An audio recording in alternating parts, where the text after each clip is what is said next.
Student, please subscribe my channel and push bell icon. By this, give respect to your Jai sir.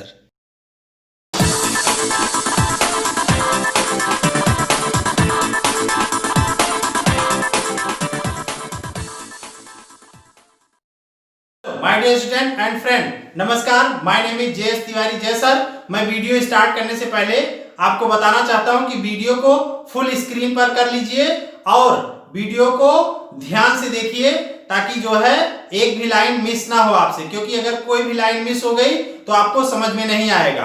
और video को full screen पर कर लेने से सारे लेटर आपको साफ साफ दिखाई देंगे। और मैं आपसे निवेदन करना चाहता हूं कि जो चैनल पर नए हैं वो चैनल को सब्सक्राइब कर दें, लाइक और शेयर कर दीजिए, अच्छे कमेंट कर दीजिए। और जो चैनल को पहले से सब्सक्राइब किए हुए हैं वो लाइक, शेयर और अच्छे कमेंट कर दीजिए। Chemical kinetics. केमिकल काइनेटिक्स का मतलब होता है, केमिकल मीन्स रसायन, काइनेटिक्स माने गतिकी, चलना। तो रसायन कैसे चलेगा, केमिकल कैसे चलेंगे? तो केमिकल ऐसे चलते हैं, केमिकल रिएक्शन के थ्रू। जैसे आपने रिएक्टेंट लिया और वो प्रोडक्ट में कन्वर्ट हो गया, तो इस तरह से यहाँ पर हम लोग उसे केमिकल काइनेटिक्स में पढ़ेंगे कि कैसे रिएक्टेंट प्रोडक्ट में कन्वर्ट हुआ और किस स्पीड से रिएक्टेंट प्रोडक्ट में कन्वर्ट हुआ। तो हम लोग रेट ऑफ रिएक्शंस के बारे में इसमें पढ़ेंगे। दूसरी बात, chemical kinetics help us to understand, ये हमारी मदद करती है how chemical reactions occurs, chemical reactions कैसे होते हैं, ये केमिकल काइनेटिक्स के थ्रू पता चलता है। केमिस्ट्री की वह ब्रांच जिसमें केमिकल रिएक्शंस कैसे होते हैं और उनके रेट क्या होते हैं, उस ब्रांच को हम लोग केमिकल काइनेटिक्स कहते हैं, जिसमें इन सारी चीज़ों की स्टडी की जाती है। Chemistry bye it's very nature, chemistry का जो स्वभाव है वो बदलने का, चेंज का स्वभाव है। कैसा कि आप रिएक्टेंट लेते हैं तो वो प्रोडक्ट में बदल जाता है। Okay, concern with change. तो केमिस्ट्री में रिएक्शंस को पढ़ा जाता है। केमिस्ट्री में जो चीज़ें पढ़ी जाती हैं वो बदलती हैं, एक चीज़ दूसरे में बदल जाती हैं, तो इसीलिए इसे लिखा गया है केमिस्ट्री कंसर्न विथ चेंज, क्योंकि इसका नेचर जो है वो वेरी नेचर है, बदलने वाला नेचर है, चेंज वाला नेचर है। ओके, केमिकल रिएक्शंस के बारे में आपको पता है कि केमिकल रिएक्शंस, जो सब्सटेंस केमिकल रिएक्शन करते हैं उनकी प्रॉपर्टी आपको पता है। जैसे जो केमिकल रिएक्शन कराने के लिए आपने लिया मटेरियल, उसकी प्रॉपर्टी आपको पता है, substances with well defined properties, उसकी प्रॉपर्टी आपको पता है। अब वो केमिकल रिएक्शन करेगा तो क्या करेगा, other substances with different properties are form. तो वो ये सब्सटेंस, जो पुराना सब्सटेंस है, वो नए सब्सटेंस को बनाएगा और जिसकी प्रॉपर्टी क्या होगी, पुराने से अलग होगी, डिफरेंट प्रॉपर्टीज होगी, और दूसरे दूसरे सब्सटेंस बनेंगे, पहले की तरह नहीं बनेंगे, वो नए बनेंगे और उनकी प्रॉपर्टी भी अलग होगी। Chemist try to find out for chemical reaction, chemist कुछ चीज़ें पता करना चाहते हैं केमिकल रिएक्शंस के बारे में। पहली चीज़ क्या पता करना चाहते हैं केमिस्ट, कि रिएक्शन होगा कि नहीं होगा, feasibility of a chemical reaction, chemical reaction के होने ना होने का वो पता लगाते हैं। कैसे पता लगाते हैं कि केमिकल रिएक्शन होगा कि नहीं होगा? By the thermodynamics, if delta G less than zero, means zero से कम हो, माने माइनस में हो। अगर डेल्टा जी माइनस में हो तो रिएक्शन होगा। कैसा रिएक्शन होगा? वो स्पॉन्टेनियस रिएक्शन होगा, means delta G minus, reaction feasible, वो रिएक्शन पाया जाएगा, रिएक्शन होगा। इस बात को एक एग्जाम्पल से समझिए। जैसे ये एक्सोथर्मिक रिएक्शन है, A + B arrow C + D plus heat निकल रही है, मीन्स ये एक्सोथर्मिक रिएक्शन है। फॉर एक्सोथर्मिक रिएक्शन, ये एक सिस्टम है जहाँ पर रिएक्शन कराया जा रहा है, ये अगल बगल सराउंडिंग है।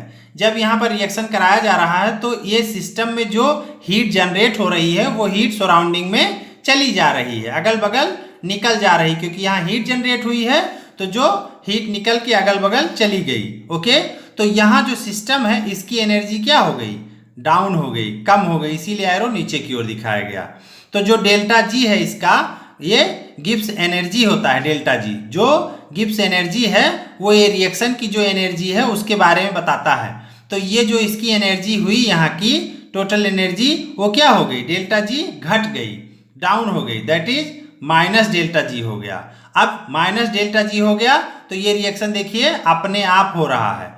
यही चीज अगर ये इंडोथर्मिक रिएक्शन होता तो A plus B plus heat, इसे हीट देना पड़ता तब ये रिएक्शन होता। तो इस तरह से जब हीट यहाँ देते तो इसकी एनर्जी बढ़ जाती तो ये प्लस में आ जाता, तब ये रिएक्शन जो है नॉन स्पॉन्टेनियस हो जाता। इस टाइम ये कैसा रिएक्शन है, इस टाइम ये खुद ही हीट एनर्जी निकाल रहा है। तो जब इसकी हीट एनर्जी निकल रही है तो इसकी एनर्जी क्या हो जाएगी, डाउन हो जाएगी। तो एक्सोथर्मिक रिएक्शंस कैसे होते हैं, स्पॉन्टेनियस होते हैं, फिजिबल होते हैं, माने ये अपने आप हो जाते हैं, इनको बाहर से एनर्जी देने की जरूरत नहीं पड़ती है। तो रिएक्शन स्पॉन्टेनियस, फिजिबल, इनके लिए डेल्टा जी क्या हो जाएगा, निगेटिव डेल्टा जी हो जाएगा, मीन्स ये 0 से कम हो जाएगा। Okay, delta G less than 0। अब नेक्स्ट पॉइंट है extent to which a reaction will proceed. Scientist ये भी पता लगाना चाहते हैं, केमिस्ट ये जानना चाहते हैं कि एक्सटेंट टू व्हिच, एक्सटेंट माने मात्रा, to which a reaction will proceed, कितनी मात्रा रिएक्शन की जो है हो चुकी है। जैसे मात्रा की बात करें तो कोई रिएक्शन हो रहा है तो उसमें रिएक्टेंट होंगे, प्रोडक्ट होंगे, तो जो रिएक्टेंट है वो कितनी मात्रा उसकी प्रोडक्ट में बदल गई है और कितना बचा हुआ है, या प्रोडक्ट कितना रिएक्टेंट में बदल गया है, कितना बचा हुआ है। तो एक्सटेंट माने मात्रा, to which reaction will proceed, उसकी कितनी मात्रा प्रोसीड हो गई है, कितनी बची हुई है। ये कैसे पता लगाते हैं, डिटरमाइंड फ्रॉम केमिकल इक्विलिब्रियम से पता लगाते हैं। ओके, केमिकल इक्विलिब्रियम समझ रहे होंगे। जैसे कोई रिएक्शन है ये A plus B sign of reversibility C plus D, तो यहाँ पर क्या आ जाएगा, A प्लस बी रिएक्शन करके C और D बना रहे हैं, ऐसे C और D रिएक्शन करके A प्लस बी बना रहे हैं। एक समय ऐसा आएगा कि जिस स्पीड से A प्लस बी टूट करके C प्लस डी देंगे, उसी स्पीड से C प्लस डी टूट करके A प्लस बी बनाएंगे। ऐसी स्थिति में कहते हैं कि यहाँ पर क्या आ गया है, केमिकल इक्विलिब्रियम आ गया है, बराबरी आ गया है। लेकिन रिएक्शन फिर भी चलते रहते हैं, ऐसी स्थिति में फिर इसे बोलेंगे डायनेमिक इक्विलिब्रियम। जब इक्विलिब्रियम आ जाए उसके बाद भी रिएक्शन चलता रहे तो उसे डायनेमिक इक्विलिब्रियम बोलते हैं। ओके, इस तरह से यहाँ तीसरा पॉइंट जो है, speed of a reaction, that is time taken by a reaction to reach equilibrium. ये भी पता लगाते हैं कि speed of a reaction, reaction की स्पीड क्या है, means that is time taken, कितना समय ले रहा है by a reaction to reach equilibrium, equilibrium तक पहुंचने में कितना समय लग रहा है। जैसे A प्लस बी शुरू में यही तो रहेगा, रिएक्टेंट ही तो रहेगा, ओके, प्रोडक्ट नहीं रहेगा। तो A प्लस बी फिर C प्लस डी देगा, फिर C plus D A plus B देगा। तो इस तरह से अगर ये 100 है और उस टाइम ये 1 हुआ, ठीक है, तो ये क्या हो जाएगा, 99 हो जाएगा।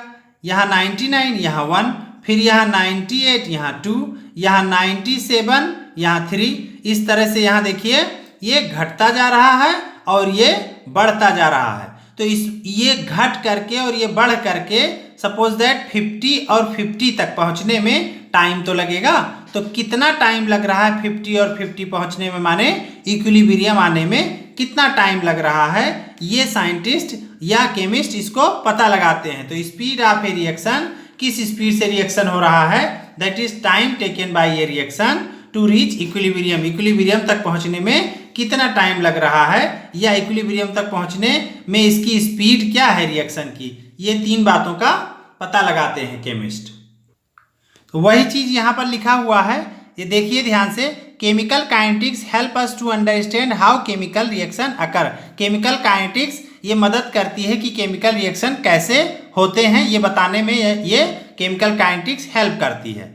Chemistry bye it's very nature, chemistry का जो नेचर है वो बदलाव का नेचर है। इज कंसर्न विद चेंज, ये बदलने से संबंधित होता है कि एक चीज़ दूसरे में बदल जाती है, माने रिएक्टेंट कैसे प्रोडक्ट में बदल जाते हैं, प्रोडक्ट कैसे रिएक्टेंट में बदलते हैं, तो ये चीज़ें केमिस्ट्री में पढ़ा जाता है। Substances with well defined properties, एक सब्सटेंस जिसकी प्रॉपर्टीज वेल डिफाइंड है, are converted by chemical reaction, वो केमिकल रिएक्शन से कन्वर्ट होकर के दूसरा सब्सटेंस बनाती है इनटू अनदर सब्सटेंस, जिसकी प्रॉपर्टीज क्या होगी, डिफरेंट प्रॉपर्टीज होगी, जो पहले सब्सटेंस लिए हुए हैं उससे इसकी प्रॉपर्टी अलग होगी। फॉर एनी केमिकल रिएक्शन, किसी केमिकल रिएक्शन के लिए chemist try to find out, chemist प्रयास करते हैं ये पता लगाने का, नंबर 1 क्या, the feasibility of a chemical reaction, कि केमिकल रिएक्शन होगा कि नहीं होगा, which can be predicted by thermodynamics, जो किसके द्वारा निर्धारित होता है, थर्मोडायनेमिक्स के द्वारा निर्धारित होता है। As you know that reaction with delta G less than 0, आप जानते हैं कि अगर डेल्टा जी 0 से कम है तो रिएक्शन होगा at constant temperature and pressure is feasible, तो वो रिएक्शन होगा, क्यों, क्योंकि डेल्टा जी निगेटिव है और ये अपने आप होगा, इसके लिए आप कह सकते हैं कि ये स्पॉन्टेनियस रिएक्शन होगा। सेकेंड पॉइंट यहाँ पर, extent to which a reaction will proceed can be determined from chemical equilibrium, chemical equilibrium के द्वारा ये पता लगा लिया जाता है कि कितनी मात्रा में रिएक्शन हो गया, माने रिएक्टेंट कितनी मात्रा प्रोडक्ट में बदल गया या प्रोडक्ट कितनी मात्रा में रिएक्टेंट में बदल गया, या कितना प्रोडक्ट बचा हुआ है या कितना रिएक्टेंट बचा हुआ है, ये केमिकल इक्विलिब्रियम से पता लगा लिया जाता है। दूसरी बात है speed of a reaction, reaction की स्पीड क्या है, कितना तेजी से रिएक्टेंट प्रोडक्ट में बदल रहा है या प्रोडक्ट रिएक्टेंट में बदल रहा है, that is time taken by a reaction, कि रिएक्शन कितना समय ले रहा है टू रीच इक्विलिब्रियम, इक्विलिब्रियम तक पहुंचने में रिएक्शन कितना समय ले रहा है। तो जैसे आप रिएक्टेंट लेते हैं और प्रोडक्ट बनता है तो रिएक्टेंट प्रोडक्ट ये आपस में क्या होने लगते हैं, इक्विलिब्रियम में पहुंचने लगते हैं, लेकिन इक्विलिब्रियम में पहुंचने में टाइम लगता है, तो कितना टाइम लगता है वही स्पीड ऑफ ए रिएक्शन होगा। ओके, तो ये पता लगाते हैं केमिस्ट, ये सब चीज़ें हम अभी समझा चुके हैं आपको। Along with feasibility and extent, किसी रिएक्शन का होना या कितनी मात्रा में होना, इट इज इक्वली इम्पॉर्टेंट, ये दोनों बातें बहुत महत्वपूर्ण है। To know the rate and factor controlling the rate of a chemical reaction, to know जानने के लिए, the rate and the factors, rate माने उसकी स्पीड और फैक्टर्स माने वो कारक, controlling the rate of chemical reaction, जो रेट ऑफ केमिकल रिएक्शन को कंट्रोल करते हैं, जैसे टेम्परेचर कंट्रोल करता है, कंसंट्रेशन कंट्रोल करता है, ये सभी फैक्टर हैं, ये केमिकल रिएक्शन के रेट को कंट्रोल करते हैं। फॉर इट्स कंप्लीट अंडरस्टैंडिंग, इसको पूरी तरह से समझने के लिए, for example which parameter determine, कौन सा पैरामीटर है जो ये डिटरमाइन करता है as to how rapidly food get spoiled, कि कितना तेजी से ये खाना खराब हो जाएगा। How to design a rapidly setting material, कैसे जो है तेजी से सेट होने वाले मटेरियल, तेजी से जमने वाले मटेरियल को कैसे डिजाइन किया जाए फॉर डेंटल फिलिंग, दांतों में भरने के लिए, दांतों के गड्ढों को भरने के लिए कैसे इसे डिसाइड किया जाए। और what control the rate at which fuel burn, कौन कंट्रोल करता है रेट कि किस हिसाब से फ्यूल जलेगा in an auto engine, auto engine में। All these questions can be answered, इन सभी क्वेश्चन का आंसर है by the branch of chemistry, ऐसी केमिस्ट्री के ब्रांच के द्वारा, व्हिच डील्स, जो यह डील करती है with the study of reaction rate, जिसमें रिएक्शन रेट को पढ़ा जाता है एंड दियर मैकेनिज्म, और उसकी क्रियाविधि को पढ़ा जाता है, कॉल्ड केमिकल काइनेटिक्स, उस ब्रांच को केमिकल काइनेटिक्स कहते हैं। केमिकल काइनेटिक्स इन चीज़ों को निर्धारित कर सकती है। The word kinetics is derived from the Greek word kinesis, जो वर्ड काइनेटिक्स है ये ग्रीक वर्ड काइनेसिस से ड्राइव हुआ है, मीनिंग मूवमेंट, इसका मतलब चलना होता है। Thermodynamics tells us only about the feasibility of a reaction, thermodynamics केवल ये बताता है कि ये रिएक्शन होगा कि नहीं होगा, where as chemical kinetics tells us about the rate of a reaction, जबकि केमिकल काइनेटिक्स ये बताता है कि कितनी तेजी से होगा ये reaction. For example thermodynamics data indicate the diamond shall convert to graphite, thermodynamics ये बताता है कि डायमंड ग्रेफाइट में बदल जाएगा, but in reality the conversion rate is so slow, लेकिन वास्तव में इसका जो कन्वर्जन रेट है, बदलने की जो रेट है वो बहुत ही ज़्यादा स्लो है, that the change is not perceptible at all, ये चेंज इतना स्लो है कि महसूस ही नहीं होता। परसेप्टिबल मीन्स महसूस होना, पता ही नहीं चलता है कि ये बदलेगा भी। Therefore most people think that diamond is forever, ऐसा सोचते हैं कि हीरा सदा के लिए है, वो कभी बदलेगा ही नहीं, जबकि ऐसा नहीं है। Kinetic studies not only help us to determine the speed और rate of a chemical reaction, ये काइनेटिक स्टडीज है, ये केवल यही नहीं बताती है, डिटरमाइन करती है क्या, स्पीड या रेट को केमिकल रिएक्शन के, बट आल्सो डिस्क्राइब, ये भी बताती है क्या कि the condition by which the reaction rate can be altered, वो कंडीशन को बताती है जिससे किसी भी केमिकल रिएक्शन को बदला जा सकता है, क्या उसके स्पीड को, उसके रेट को चेंज किया जा सकता है, उस कंडीशन को भी ये बताती है। द फैक्टर्स, वह factor such as concentration, temperature, pressure and catalyst affect the rate of reaction. आपको पता है कि ये फैक्टर्स हैं जो रेट ऑफ रिएक्शन को अफेक्ट करते हैं। कैसे? कंसंट्रेशन है तो कंसंट्रेशन जो है, मात्रा जो है, मात्रा आप कुछ लीजिए ही नहीं, कंसंट्रेशन माने अमाउंट ऑफ रिएक्टेंट, तो या अमाउंट ऑफ प्रोडक्ट, तो आपने रिएक्टेंट लिया ही नहीं तो प्रोडक्ट क्या बनेगा, तो रिएक्शन ही नहीं होगा। तो इस तरह से कंसंट्रेशन भी जो है फैक्टर हुआ।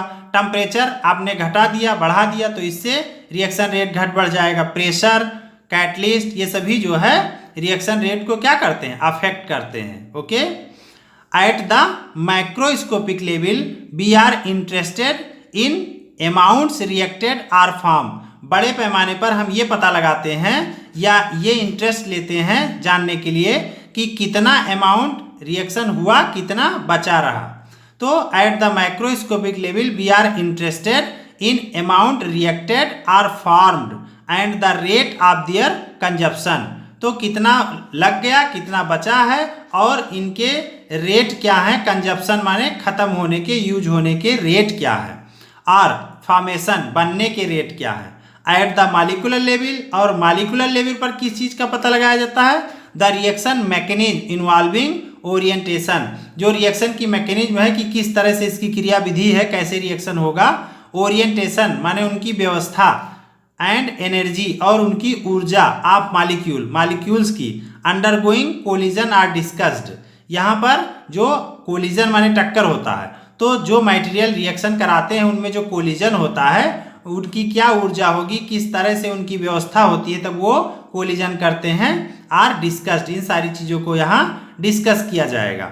इन दिस यूनिट, इस यूनिट में we shall be dealing with average and instantaneous rate of reaction. इस यूनिट में हम इंस्टेंटेनियस रेट, तात्क्षणिक माने तुरंत का, और एवरेज औसत जो है रेट, दोनों को यहाँ पढ़ा जाएगा।